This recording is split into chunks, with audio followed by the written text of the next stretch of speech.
Welcome everyone, my name is Brendan Snyder. Thank you for joining me. Today we're going to take a look at one of the all-time classic bands to emerge out of the 80s. Talking about none other than Guns N' Roses, and we're going to take a look at their tremendous debut, Appetite for Destruction, that came out in 1987. We're going to look at both this one here, which is the 2 CD deluxe edition of it, as well as the box set itself, and we'll get into that. History of the band going back, if you don't know about them, I mean, I know they've been really heavily documented and everything, but I'm going to give a quick run through of this. In 1984, there were two separate bands. There was Hollywood Rose and there was LA Guns. And yes, I'm talking about the LA Guns that has Phil Lewis and Tracy Guns in it. They were out in LA and had their band. Phil Lewis was not the singer yet in that lineup, but Tracy Guns was, and when LA Guns needed a new vocalist at that time, Izzy Stradlin, who was a member of Hollywood Rose along with Axl Rose, and he was roommates with Tracy Guns from LA Guns, suggested that they get Axl Rose from Hollywood Rose to sing for them. Now, why Izzy would be suggesting his own lead singer from his band, I don't know, but sure there's a whole nother story behind that. Now, at that point, the two bands, LA Guns and Hollywood Rose, decided to merge. And so they took their name then from the two namesakes and or two band names, depending upon how you look at it. But you got Axl Rose and Tracy Guns, so you got Guns N' Roses there, and that's how they got their name. And their first show was played on March 26th of 1985. Now, after a few lineup changes and a falling out, Tracy Guns quits to go and reactivate LA Guns. And of course, they go on to release their debut in 1988 and have some success later on with their second release, Cocked and Loaded, with the Ballad of Jane and so forth.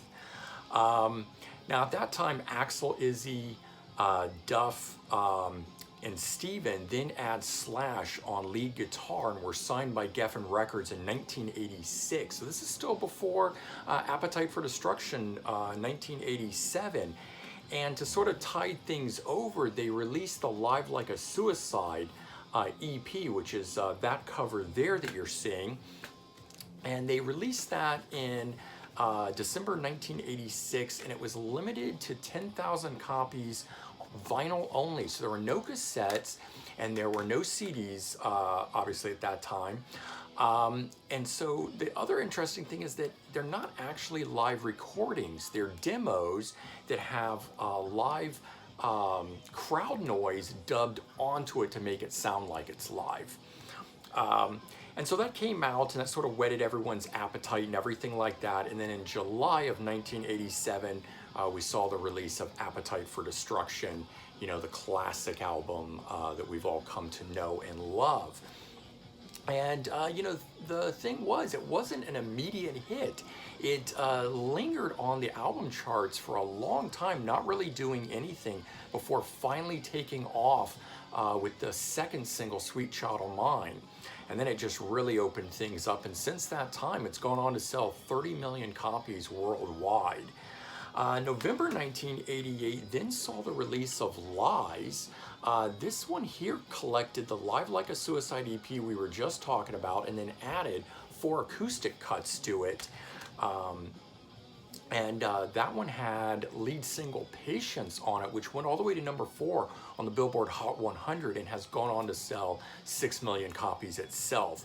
Which brings us all the way then now to Appetite for Destruction and of course this box set. And so the box set itself, which was released on June 29th, 2018 as 4 CDs and a Blu-ray. It includes 73 songs, 49 of which were previously unreleased. It's got the Appetite for Destruction album remastered, B-sides and EP CD, Sound City Sessions, which is 2 CDs, and then the Blu-ray, which has the 5.1 surround sound mixes on it. It also includes a 96-page hardcover book and assorted memorabilia, and we'll get into that in just a moment. But I did want to take a quick look through this one here, the deluxe 2 CD edition of it. It's got this nice embossed case that's here. This is the back side, and it's a slip case, and it just slides out like this. And it does have the original album cover here that unfolds like that. And then you've got the cool interior band shot. And there's 2 CDs. They just slide out like this. There's a booklet that comes with this. That's got some great images and stuff, of which there's, of course, many more inside the 96-page hardcover book. But I did want to just give you a quick feel for what's inside the standard edition of this. It is a little different than that one. And there you go, right? Classic logo, just like the shirt. And so then that does bring us here to the box set itself. It's a little hard to see, and there you can see it maybe a little bit. It's made to look like faux black leather, and it's got an imprint of the classic cross logo on it that's like the album cover on here. And then the back side of it has the Guns N' Roses logo and the circle with the guns and the roses and so forth. And this is, it's just a slipcase on here. And we get the first thing, which is the memorabilia here, and then the 96-page hardback book, which also holds the CDs. And so we'll pull those out, and we'll go through the memorabilia first. It's got this cool LAPD case file type thing, as you know, the guys were notorious and everything. And this just pops open like this, and as it lifts up like that, we get the memorabilia on the inside here. I'm going to put this down for a moment so that I can more easily pick it up, but now I'll go through it with you. So we've got a series of cool concert tickets. And these are cool double-sided printed tickets. We get this one here, and a cool thing on Robert Williams and his art from the original album cover, and it does go into that. There's some cool replica press-on tattoos, all the classic ones that we know, the ones that the different guys have. Axl's got this one, Slash has this one, Axl also has that one on his arm too. And then we've got a cool flyer from back in the day, which is really nice. These are the things they used to put up all over town on the telephone poles and whatnot to get shows. We got some cool prints here. These are on like a nice cardstock. There's a little bit of gloss to them, but they're not photo paper. But nonetheless, they are really nice shots of these guys. Really big, cool, classic images here. There we go, last one was Steven. And then in the box, just like in the standard edition of this, there is a nice fold out of the original Robert Williams art that was the original album cover of it that of course was banned. And you get that. And then there's a really nice, very thick paper poster, a classic print of the guys. I mean, I had one of these back in the day.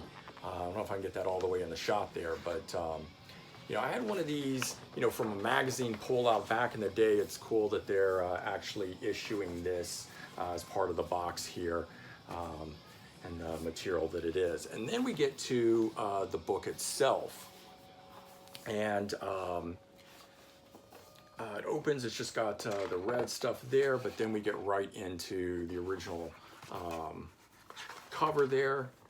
And some cool shots of the guys. Most of this is just memorabilia pictures and stuff like that. But really cool things that are in here. There's some stuff that's in here. They got some press clippings and things like that. And you can read that and take a look at all of that and everything. But the book is really well done.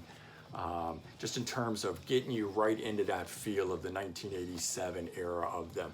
And then the first disc that's in here is the Blu-ray that's there. And then it's got the 4 discs that are here in the back.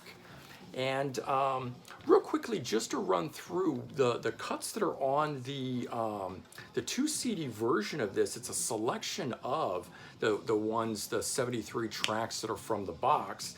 It's got Reckless Life, Nice Boys, Move to the City, Mamakin, all from the Live Like a Suicide EP, then adding Shadow of Your Love, which was also put together at that time, just not released. Then you've got some Sound City sessions from 1986, Welcome to the Jungle, Night Train, Out to Get Me, Paradise City, and My Michelle. Then they have a studio version of Shadow of Your Love that was recorded for Appetite but not used. And then they've got some additional live tracks here. It's So Easy live, Knocking on Heaven's Door live, Whole Lot of Rosie live. Then the acoustic version of You're Crazy, which was Awful Lies, along with Patience and Used to Love Her. And then they've got Move to the City, a 1988 acoustic version of that, finishing off that album. And of course, all of those are on the box set itself. But the box, comes with the full album, and then it's got the disc that's called the B-sides and EPs, and it's got the tracks that are from Live Like a Suicide, and then it's got the stuff that's from Lies on it, along with some extra, the live stuff, It's So Easy, Knocking on Heaven's Door, Whole Lot of Rosie.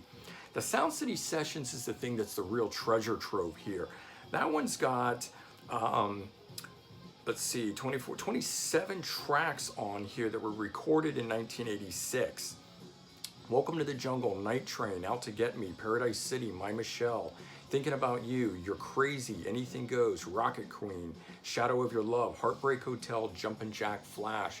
It's cool to get those cover versions finally. Another version of Shadow of Your Love.